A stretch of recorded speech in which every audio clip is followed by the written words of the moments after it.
আসসালামু আলাইকুম। আজকের ভিডিওটা একটু ভিন্ন আর মজার। আমি আজকে মাটির হাঁড়িতে ভাত রান্না করে দেখাবো, একদম শুরু থেকে শেষ পর্যন্ত। প্রথমে আমি বাজার থেকে 2টা নতুন মাটির হাঁড়ি কিনে এনেছি। এগুলো জব্বারের বলিখেলা থেকে কিনেছি।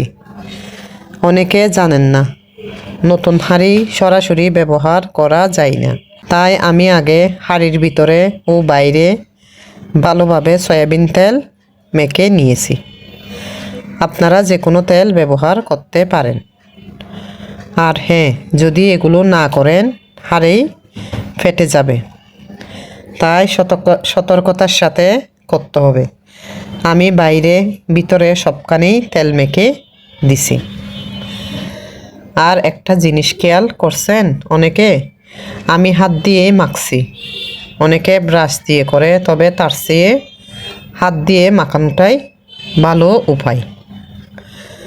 তবে ব্রাশও ব্যবহার করতে পারেন আপনাদের সুবিধা মতো। এরপর রোদে ভালো করে শুকাতে দিয়েছি, যাতে হাঁড়ি শক্ত হয়, পরে চুলায় দিলে ফেটে না যায়। আমি ছাদে শুকাতে দিলাম। এটা খুব গুরুত্বপূর্ণ একটা ধাপ। যদি ঠিকভাবে না করেন তাহলে রান্নার সময় হাঁড়ি ফেটে যেতে পারে। হাঁড়ি শুকানোর পর এখন আমি রান্না শুরু করব। প্রথমে আমি চাল ভালোভাবে 2-3 বার ধুয়ে নিয়েছি, যাতে ময়লা না থাকে এবং ভাত ঝরঝরে হয়। এরপর হাঁড়িতে চাল দিয়ে পরিমাণ মতো পানি যোগ করেছি। সাধারণভাবে 1 কাপ চালের জন্য 2 কাপ পানি দিলেই ভালো হয়। আপনারা চাইলে একটু লবণও দিতে পারেন। আসলে কি জানেন, মাটির হাঁড়িতে এবারের জন্য হলেও রান্না করা উচিত।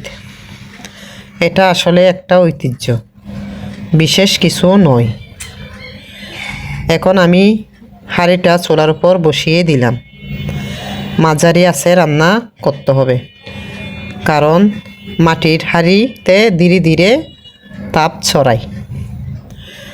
মাটির হাঁড়িতে রান্না হলে একটা আলাদা গন্ধ আর স্বাদ আসে, যা অন্য হাঁড়িতে পাওয়া যায় না।